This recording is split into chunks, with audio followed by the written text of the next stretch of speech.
Hello everybody, I am Neeta Sharma from Metro Computers. आइए इस video में हम देखते हैं वीबी का एक ऐसा प्रोग्राम जिसके माध्यम से या जिसके थ्रू आप वीबी की बहुत सारी चीज़ों को, आपके कोर्स की जो बहुत सारी चीज़ें हैं, सिलेबस के अनुसार जो चीज़ें हैं, बहुत सारी चीज़ों को इस एक वीडियो में कवर कर सकते हैं। तो इसमें बहुत सारी बातें मैं बताने वाली हूँ आपको, एक प्रोग्राम बनाकर उसी के माध्यम से, क्योंकि बनाते हुए हम जल्दी सीख सकते हैं। एक एग्जाम्पल लेके इसमें हम मैथमेटिकल ऑपरेटर्स का यूज़ कर रहे हैं, एक छोटा सा कैलकुलेटर जैसा हम बनाते हैं और फिर हम इसमें बहुत सारी चीज़ों को सीखेंगे। तो आइए देखते हैं। सबसे पहले हम वीबी को लोड करेंगे। वीबी इंस्टॉल अगर आपके कंप्यूटर में है तो आप उसको लोड कर सकते हैं, नहीं है तो पहले आपको इंस्टॉल करनी होती है। अभी इंस्टॉल है और ये देख रहे हैं आप, इस तरीके से वीबी हमने खोल ली है और ये हमारे सामने आईडीई आ गई है, यानी इंटीग्रेटेड डेवलपमेंट एनवायरनमेंट। एक टिपिकल एप्लीकेशन को बनाने के लिए एक हमारे पास बहुत आसान छोटे छोटे टुकड़ों में बना हुआ एनवायरनमेंट है, यानी यहाँ पे बहुत सारी विंडोज़ है जिनके माध्यम से हम एक सॉफ्टवेयर को बहुत आसानी से बना सकते हैं। ये सब छोटी छोटी विंडो है हमारे सामने, जैसे वो टूल बॉक्स है और ये हमारी फॉर्म विंडो है, साइड में हमारी प्रॉपर्टी विंडो है। इन सब का इंट्रोडक्शन अगर आपको देखना है तो आप पिछली वीडियो को ध्यान से देखें या किसी भी वीडियो को सर्च कर लें। फ़िलहाल मेरा पर्पज़ यहाँ पे आपको एक कैलकुलेटर, एक प्रोग्राम के माध्यम से बहुत सारी चीज़ें बताना है। तो चलते हैं, हम कैलकुलेटर बनाते हैं।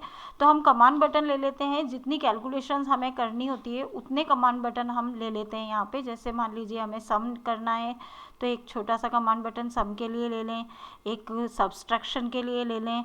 इसी प्रकार से हमें जो जो भी क्रिया करनी है, मल्टीप्लाई वगैरह, छोटे छोटे से कमांड बटन हम ले लें। ये हम फिर भी बड़े ले रहे हैं, हम छोटे छोटे भी ले सकते हैं, लेकिन हाँ, हमें डिज़ाइन भी हमारी उस हिसाब से ही करनी चाहिए कि जो हमारे पास फॉर्म है या जैसा हमें बनाना है वैसा हम डिज़ाइन कर सकते हैं। हमें 4 ले लेते हैं हम एक तरह से, और ये हमने एक साथ ले लिए हैं। हम ऑब्जेक्ट्स की एरे भी बना सकते हैं, लेकिन अभी मैं आपको वो नहीं बताऊंगी क्योंकि टफ हो जाएगा आपके लिए। अब हम एक एक को सेलेक्ट करके इनकी कुछ प्रॉपर्टीज़, इनकी विशेषताएं सेट कर लेते हैं। ये हमारी प्रॉपर्टी विंडो है, इसमें आके हम इसको नेम और कैप्शन सेट कर लेते हैं। कैप्शन जो इस पर दिखाई देगा, तो हमें सम करना है इसलिए हम इसको सम कैप्शन दे देते हैं और हम इसको नाम भी सम दे देते हैं, क्योंकि जब हम कोडिंग करेंगे तो हमें दिक्कत आएगी। अगर हम नाम नहीं देंगे तो हमें पहचानने में परेशानी आएगी कि हमने कौन सा सम बताया है, कौन सा सब बनाया है। दूसरे बटन को हम सब कैप्शन और सब नाम दे देते हैं, सब्ट्रैक्शन के लिए बना रहे हैं हम। और इसी प्रकार से तीसरे को हम मल्टीप्लाई दे देते हैं, मल नाम दे दें हम, और कैप्शन और नाम दोनों मल दे दें। और चौथे को हम डिव नाम दे देते हैं। और एक और हम बटन बना लेते हैं जिसको हम रैम नाम दे देंगे, रिमाइंडर के लिए बना रहे हैं हम इसको।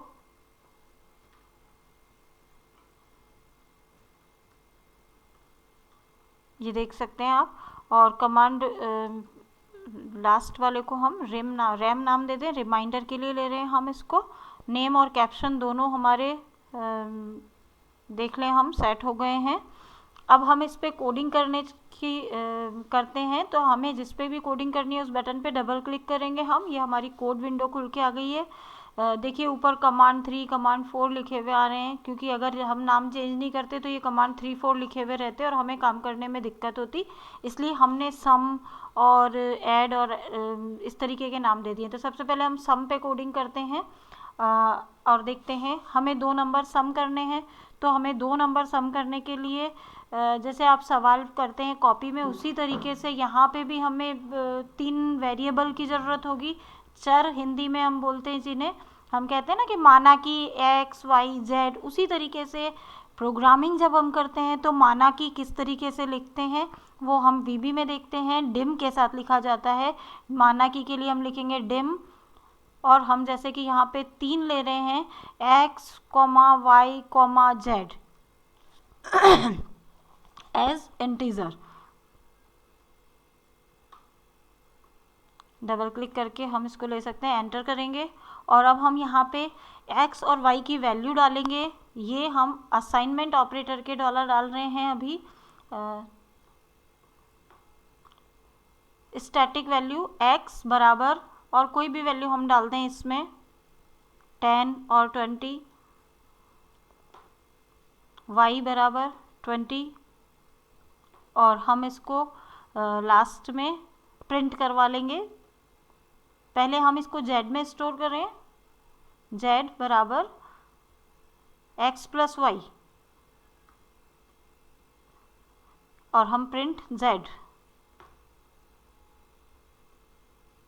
ये हमारा सम की कोडिंग हो गई है। अब हम इसको रन करा के देखते हैं। ये देखिए आपका सम हो गया है। अभी हमने और किसी पे कोडिंग नहीं करी है, इसलिए और कुछ भी नहीं चल रहा है। लेकिन अब समस्या ये है कि हम इतनी सारी लाइनों को बार बार लिखेंगे, ये तो हमारे लिए समस्या हो जाएगी। तो हम इसके लिए क्या करें कि हम x y z इन्हीं वेरिएबल को अगर सब पे रखना चाहते हैं तो इनको हम एक ऐसी जगह डिक्लेयर कर दें जिससे कि ये सभी हमारे जो प्रोसीजर्स हैं, सम प्रोसीजर है, सब प्रोसीजर हैं, जो प्राइवेट सब और एंड सब के अंदर दिखाई दे रहे हैं, ये सब प्रोसीजर कहलाते हैं, मतलब प्राइवेट सब और एंड सब।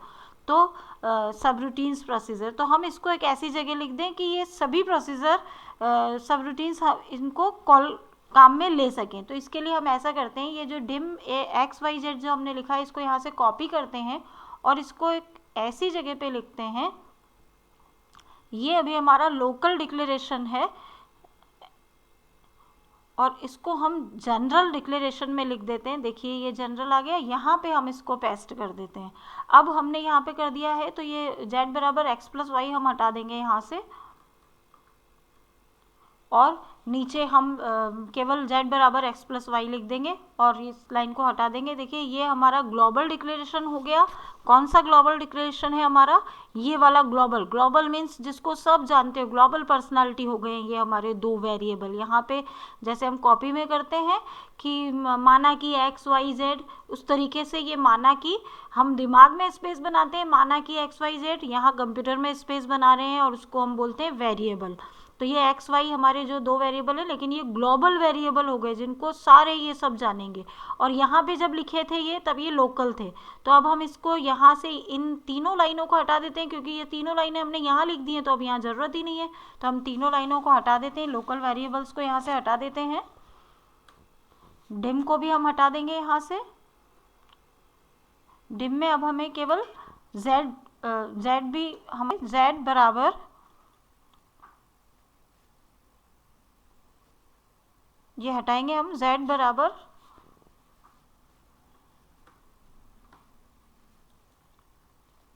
x plus Y.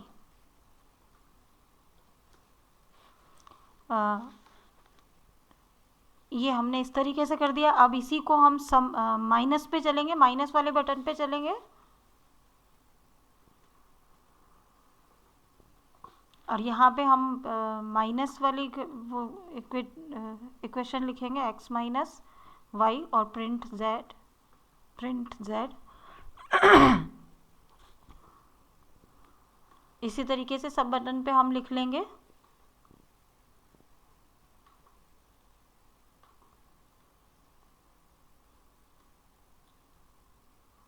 z बराबर x इंटू वाई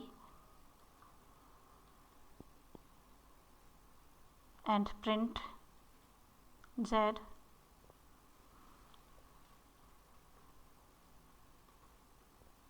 डिव पे चलेंगे, z बराबर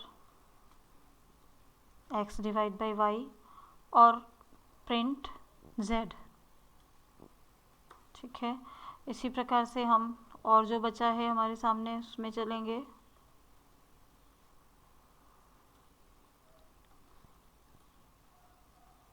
रिमाइंडर के लिए हम मोड ऑपरेटर यूज़ करते हैं। मैथमेटिकल ऑपरेटर ये है मोड, आपको ये याद रखना होगा। प्लस माइनस मोड ये सारे हमारे मैथमेटिकल ऑपरेटर हैं, मैथ्स के ऑपरेटर हैं।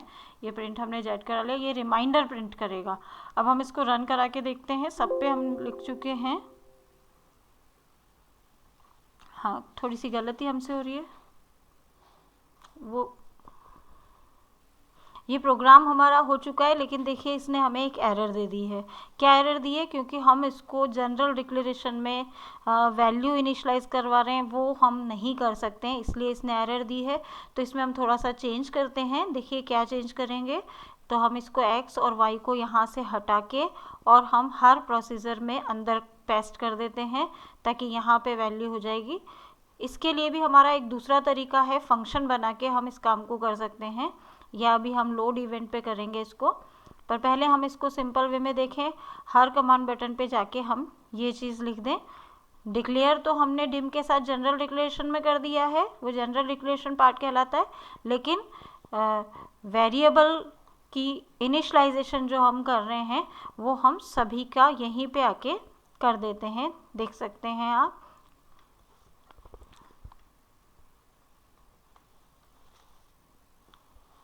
प्रिंट और इक्वेशन के ऊपर हम इन सबको कर देंगे। सारे हो गए हैं हमारे। अब हम रन कराते हैं। देखिए हमारा प्रोग्राम रन हो रहा है। रन कराएंगे हम, सम किया, सम हो गया है। सब करेंगे यानी माइनस करेंगे तो देखिए -10 रिजल्ट आ रहा है। इसको हम थोड़ा सा इधर ड्रैग करते हैं तो हम यहाँ पे देख सकते हैं हमारी माइनस में हमने क्या किया हुआ है। देखिए 10 हमने x माइनस वाई किया है, 20 हमारा ज़्यादा है और 10 कम है, इसलिए हमारा रिज़ल्ट क्या आया है -10। इसी प्रकार से मल्टीप्लाई करें हम तो हम देख सकते हैं हमने मल्टीप्लाई किया 20 इंटू 10 को तो हमारा 200 आ गया है। अब हम डिवाइड करके देखते हैं क्या आता है। देखिए ये इसने हमें 0 डिवीज़न दिया है। अभी हम देखेंगे कि इसमें क्या गड़बड़ है, इसने 0 क्यों दिया, क्योंकि हम इसको डिवाइड ही बिल्कुल गलत संख्या दे रहे हैं। हम कह रहे हैं 10 को 20 से डिवाइड करो, तो उल्टी संख्या होने की वजह से इसने हमें 0 रिजल्ट दिया है। अभी हम इसमें कुछ चेंज करके देखेंगे और इसीलिए रिमाइंडर भी हमारा गलत रिजल्ट देगा। रैम पे क्लिक करके देखें आप, देखिए इसने रिमाइंडर में हमें 10 का 10 दे दिया, क्योंकि 20 का भाग 10 में जा ही नहीं रहा, तो उसने कहा कि रिमाइंडर आपका 10 है। और जाता पॉइंट वगैरह लगा के तो उसके लिए भी थोड़ा सा प्रोसीजर हमें चेंज करना पड़ता है, क्योंकि पॉइंट में डाटा लेना है तो हमें इंटीजर की जगह दूसरा लेना होगा। तो ओके करते हैं, हम बढ़ते हैं, इसको भी सही करते हैं कि क्या गड़बड़ है हमारे डिवीज़न में। डिवीज़न और रिमाइंडर के प्रोसीजर पे आते हैं, हम सब रूटीन पे आते हैं और हम यहाँ पे वैल्यू इसकी चेंज कर देते हैं। हम यहाँ पे 30 डिवाइड बाई 2 डाल देते हैं, ऐसा करते हैं 30 और नीचे हम डाल देते हैं 2। ये हो गया हमारा। और इसी प्रकार से रिमार्क में हम, रिमाइंडर में हम आते हैं और रिमाइंडर वाले में हम चेंज करते हैं 30 डिवाइड बाई 2। और अब हम देखते हैं डिवाइड करके, हम बॉक्स को साइड में ले लें ताकि हमें वैल्यू दिखाई देती रहे। ये देखिए हमने डिवीज़न जब किया तो डिवीज़न में हमारी वैल्यू क्या थी, डिवीज़न का वो सामने ले लें हम। ये देखिए 30 को हमने जब 2 से भाग दिया तो 15 टाइम गया, तो ये हमारा क्वोशंट आ गया है 15। और अब रिमाइंडर पे हम क्लिक करें तो ये रिमाइंडर में भी 0 आ रहा है। क्यों? क्योंकि हमारे पास 0 ही रिजल्ट बच रहा है, पूरा पूरा भाग जा रहा है इसलिए। और अब हम इसमें थोड़ा सा चेंज करके देखते हैं, रिमाइंडर में रिमाइंडर की वैल्यू चेंज करके देखते हैं हम। रिमाइंडर वाले पे चलते हैं, इसमें हम 30 की जगह यहाँ 31 कर लेते हैं और अब इसको रन करा के देखते हैं। ये देखिए आपका 1 रिमाइंडर बच गया है। तो ध्यान रखना है आपको, ये रिमाइंडर मॉड्यूला ऑपरेटर है, आपका मैथमेटिकल ऑपरेटर है। और ये आपके ओड इवन का जब आप प्रोग्राम बनाते हैं कि नंबर चेक करें, यूज़र नंबर डाले और कंपाइलर या कंप्यूटर ये बताए कि ये नंबर ओड है या इवन, तो उसके लिए हमें इस मोड को लगाने की ज़रूरत पड़ती है। क्योंकि मोड अगर बचता है, रिमाइंडर बचता है तो नंबर ओड है, और रिमाइंडर नहीं बचता है तो नंबर इवन है। इस प्रोग्राम को भी हम बना के देखेंगे नेक्स्ट किसी वीडियो में। अभी हम इन ऑपरेटर्स को और इस चीज़ को यूज़ हो गया। तो रिमाइंडर पे हमने करके देखा, क्योंकि शेषफल 1 बचा है, मीन्स मॉड्यूल या ओड इवन के प्रोग्राम में आपको इसकी ज़रूरत पड़ेगी। तो अभी हम इसमें और थोड़ा सा चेंज करके देखते हैं। आइए चलते हैं, इसको रन टाइम को बंद करके हम इसमें देखते हैं क्या चेंज हमें करने चाहिए। देखिए डिवीज़न पे ही हम चलते हैं और डिवीज़न में आप देखेंगे कि हम जब भाग देते हैं तो ज़रूरी नहीं है कि हमारा रिज़ल्ट जो है बिल्कुल इंटीजर में आए, मीन्स पूर्णांक में आए, पॉइंट में भी आ सकता है। तो ऐसी स्थिति के लिए हमें डिवीज़न किस प्रकार से सेट करना चाहिए, उसके लिए हमें डाटा टाइप चेंज करना होगा। तो हम ऐसा करते हैं, यहाँ पे जेड की जगह एक नया वेरिएबल ले लेते हैं, एंटर करें और डिक्लेयर करें एक नए वेरिएबल को डिम, हम ले लेते हैं जेड एज डबल। देखिए पॉइंट में जब रिज़ल्ट आना है, हमें पता है कि इसकी कैलकुलेशन पॉइंट में होगी, तो हमें वैसे भी डिवाइड जैसी इक्वेशंस के लिए डबल लेना चाहिए। सी प्लस प्लस में इसके लिए फ्लोट होता है और यहाँ डबल होता है। तो ये अब हम इसको z को प्रिंट कराएंगे तो हमारा रिज़ल्ट चेंज आएगा, लेकिन यहाँ हमने अभी 30 और 2 कर रखा है तो रिज़ल्ट सेम आएगा। तो हम इसकी जगह ऐसा कर देते हैं, 31 कर देते हैं। कोई इस तरीके का नंबर हमें लिखना ज़रूरी होगा। तो हम 35 या 31 जो भी हम करके देखें। अब इसको हम रन करा के देखते हैं। ये देखिए आपका रिज़ल्ट पॉइंट में आ गया है, और अगर आप ऐसा नहीं करते तो आपका रिज़ल्ट पॉइंट में नहीं आता। तो ये पॉइंट में लेने के लिए हो गया। अब आप इसको क्लोज करें। इसमें एक चीज़ और बताती हूँ, अभी हमने इसको स्टैटिक इनिशियलाइजेशन के साथ किया है और ये हमें हर बार बार हमें x बराबर और y बराबर लिखना पड़ रहा है। हम चाहते हैं हमसे एक ही बार में वैल्यू पूछ ले और सारी कैलकुलेशन कर दे, तो हम उसके लिए एक नया तरीका है जो उसको हम यहाँ अप्लाई करके देखते हैं। हम इसको डायनेमिक इनिशियलाइजेशन दे देते हैं। तो उसके लिए हमें फॉर्म की लोड इवेंट पे हमें इसको करना होगा। देखिए ये फॉर्म हमारा प्रोसीजर आ गया है, ऑब्जेक्ट ले लिया हमने फॉर्म, और लोड इवेंट आ रही है। ये देखिए ये यहाँ से ये लोड इवेंट बाय डिफ़ॉल्ट होती है, इसलिए फॉर्म लोड आ गया है। यहाँ पे हम लिख देते हैं, दो फंक्शन ले लेते हैं जो हमें डायनेमिक इनिशियलाइज करेंगे, जिसका होता है, फंक्शन का नाम होता है इनपुट बॉक्स। तो हम उसको कैसे लेते हैं, लिखते हैं यहाँ पे ए बराबर इनपुट बॉक्स, ए या एक्स हम कुछ भी ले सकते हैं। मुझे बराबर लेने के लिए थोड़ा सा ऐसा करना पड़ रहा है क्योंकि मेरे कीबोर्ड में बराबर नहीं चल पाता है, इसलिए थोड़ा सा ये गड़बड़ होती है। इनपुट बॉक्स, देखिए ये डायनेमिक इनिशियलाइजेशन चल रहा है आपका, ब्रैकेट। ये देखिए कि आते ही अगर ये लाइन आ गई है तो इसका मतलब आपका फंक्शन सही चल रहा है, आप ठीक से लिख रहे हैं। और ए बराबर इनपुट बॉक्स, इसमें डबल कोट में हम लिखते हैं एंटर फर्स्ट नंबर,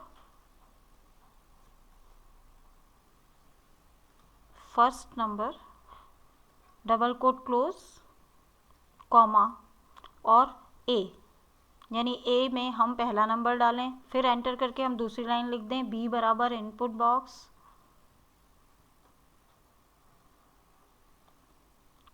और ब्रैकेट डबल कोट में हम एंटर सेकंड नंबर,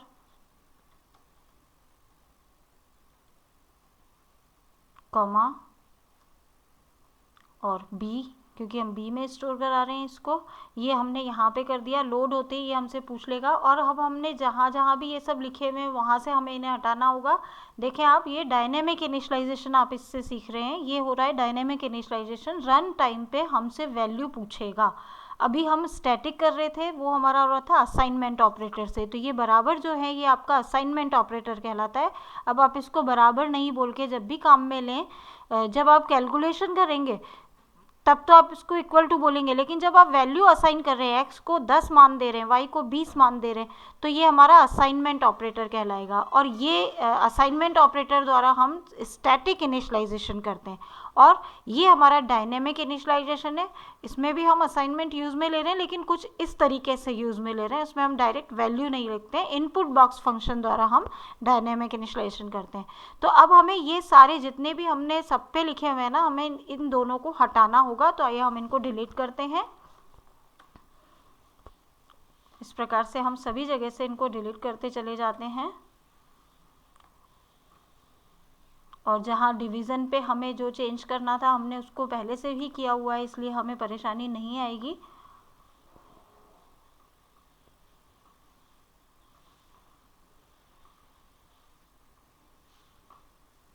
देखिए हमने सब जगह से ये x बराबर जो हमने वैल्यू स्टैटिक इनिशियलाइजेशन किया हुआ था उनको डिलीट कर दिया है और अब हम इसको रन कराते हैं।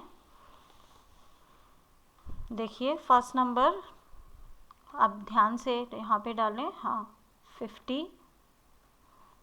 सेकंड नंबर आप 4 डाल दें, हाँ, ताकि हमें रिमाइंडर का भी पता लगेगा। सम करें, क्लिक करेंगे, अभी हमारा 0 आ रहा है। देखेंगे हम कि क्या गड़बड़ हुई है उसमें। सब करें, 0 आ रहा है, यानी हमारे प्रोग्राम में कहीं कोई गड़बड़ है। हाँ, इसमें हमने थोड़ी सी गलती ये की है कि हमने a और b जो लिया है, यहाँ पे हमने वेरिएबल एक्स वाई डिक्लेयर कर रखे हैं और वहाँ पे हमने a b लिया है, तो हम उसको a b की जगह एक्स वाई कर दें।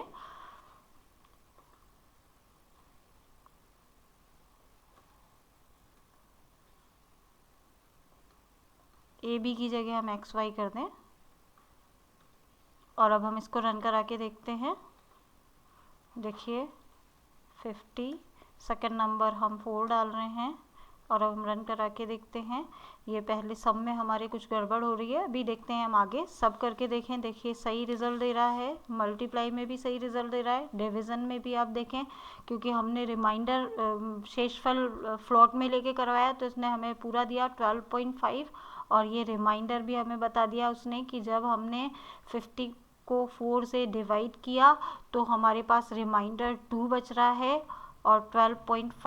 इस प्रोग्राम में हमारे सम का रिज़ल्ट गलत दे रहा है, लेकिन ये सिस्टम मेमोरी की मेरे इसकी प्रॉब्लम है। आप जब इसको करेंगे तो आपका रिज़ल्ट सही आएगा। और इस एक प्रोग्राम में हमने क्या क्या चीज़ें देखी हैं, आपने अर्थमेटिक ऑपरेटर सीखे हैं सारे, साथ में आपने असाइनमेंट ऑपरेटर भी सीख लिया है, इक्वल टू आपका असाइनमेंट ऑपरेटर है।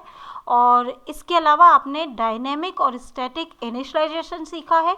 इसके अलावा आपने डिक्लेरेशन सीखा है कि आप किसी भी वेरिएबल को, जो हम कॉपी में जब कभी सवाल करते हैं तो हम सवाल के लिए भी हम कहते हैं माना कि ए ये है और ए बराबर ये है, वो वाली चीज़ जब हम कंप्यूटर में लैंग्वेजेस के अंदर करते हैं तो उसको हम बोलते हैं वेरिएबल डिक्लेयर करना।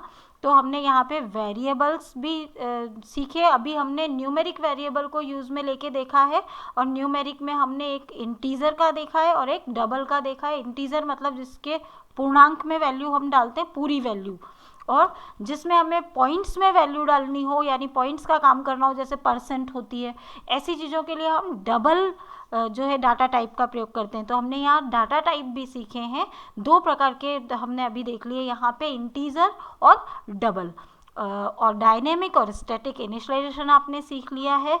तो इसी तरीके से मैं और बहुत कुछ आपको बताने जाने वाली हूँ अपनी नेक्स्ट वीडियो में। यदि मेरी वीडियोस आपके लिए उपयोगी हैं तो मेरे चैनल को सब्सक्राइब करना ना भूलें और लाइक करें, कमेंट करें, शेयर करें, और कमेंट करके आप मुझसे कुछ भी पूछ सकते हैं तो मैं आपको बताने की पूरी कोशिश करूँगी और आपके कमेंट मुझे एनकरेज करेंगे और मुझे वीडियो बनाने की इच्छा होगी, मैं आपके लिए और अधिक वीडियोज़ बनाऊँगी। Okay, bye, thank you.